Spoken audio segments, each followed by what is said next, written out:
খাসাড়ি ভাষা সংবাদ এই চ্যানেলের মাধ্যমে আপনার সামনে আন্তর্জাতিক খবর তুলে ধরবা। আপনারা চ্যানেলটা সাবস্ক্রাইব করবা আর ভিডিওটা লাইক শেয়ার করবা। মেহরবানি করিয়া খাসাড়ি ভাষা সংবাদ এই চ্যানেলটা সাবস্ক্রাইব করবা, যাহাতে ভিডিও ছাড়া মাত্র বিশেষ খবর ছাড়া মাত্র আপনার কাছে সর্বপ্রথম যায়। আর যারা সাবস্ক্রাইব করিলেইছেন তারার লাগে বহুত বহুত শুক্রিয়া। আজকের গুরুত্বপূর্ণ খবর হইল ইরানের রাষ্ট্রপতি ইব্রাহিম রাইসির লাশ পাওয়া গেছে। ইরান থেকে যে 3 দল বারোইছিলা তালাশ করনেওয়ালা ড্রোন এবং কুকুর লইয়া তারা তালাশ করতে করতে মোটামুটি তারা হেলিকপ্টার ফাইলেছেন। হেলিকপ্টার এক পাহাড়ের মধ্যে ধাক্কা খাইয়া নিচে পড়ছে এবং জলিয়া একদম চালি হয়ে গেছে। আর এই হেলিকপ্টারের মধ্যে যতজন আসলা সব জলিয়া একবারে শেষ হয়ে গেছেন। এখন ইব্রাহিম রাইসির লাশ কোনটা, কার লাশ কোনটা এটা চেনা সম্ভব না, কারণ শুধুমাত্র হাড্ডি রয়েছে আর বাকি সব জলিয়া শেষ হয়ে গেছে।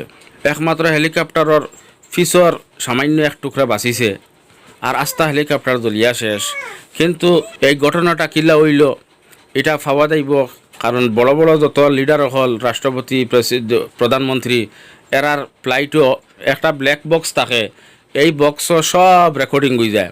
ঘটনা কিলা হইল যাত্রী ভিতরে কিতা কিতা আলোচনা করলা, কিতা কিতা মাতিলা, সব রেকর্ডিং হয়ে যায়। তখন এই ব্ল্যাক বক্স দ্বারা সব রিপোর্ট পাওয়া যাইব যে অ্যাক্সিডেন্ট কিলা হইল, তারা অ্যাক্সিডেন্টের সময় তারা কিতা কিতা মাতিলা, কিতা কিতা গপসপ করলা, সব পাওয়া যাইব। তো এটা এটা হলো ইরানের লাগি বহুত বড় একটা ঘটনা। ইব্রাহিম রাইসির মৌত ওই গেছে ইখান শিওর হওয়ার পরে ইরানের সব মানুষ হতাশ হয়ে গেছেন। ইরানের যত মিডিয়া সবে খালা কাপড় লাগাই দিছেন যে সারা মানুষ পরিশান। কত বড় একটা দুঃখের বিষয় যে ইরানের রাষ্ট্রপতি ইব্রাহিম রাইসি আইজ ইন্তেকাল করে লইছেন। এখন তারা উপরাষ্ট্রপতি মোহাম্মদ মখবার এনরা তারা রাষ্ট্রপতি বানাইবা। আর ইরানের নিয়ম এটা থাকলো যে রাষ্ট্রপতি যদি মারা যান তাহলে 50 দিনের ভিতরে উপরাষ্ট্রপতিরে রাষ্ট্রপতি বানানি হয়। তখন ইরানের সুপ্রিম আয়াতুল্লাহ আল খামেনির অর্ডারে উপরাষ্ট্রপতিরে রাষ্ট্রপতি বানানি হইব। তো ইব্রাহিম রাইসির মৌত হওয়ার কারণে তো আমেরিকার এক সিনেটার এখন যে এক আতঙ্কবাদীর মৌত হয়েছে খুশি জাহির করে।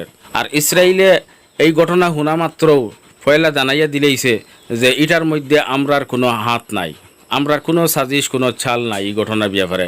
কারণ ইরানে সাফ জানাইয়ে দিছে যদি ইব্রাহিম রাইসির এই ঘটনার পিছনে যদি ইসরায়েল ভাবা যায় তাহলে ইসরায়েলের নাম নিশান জমিন থেকে মিটাই দিম।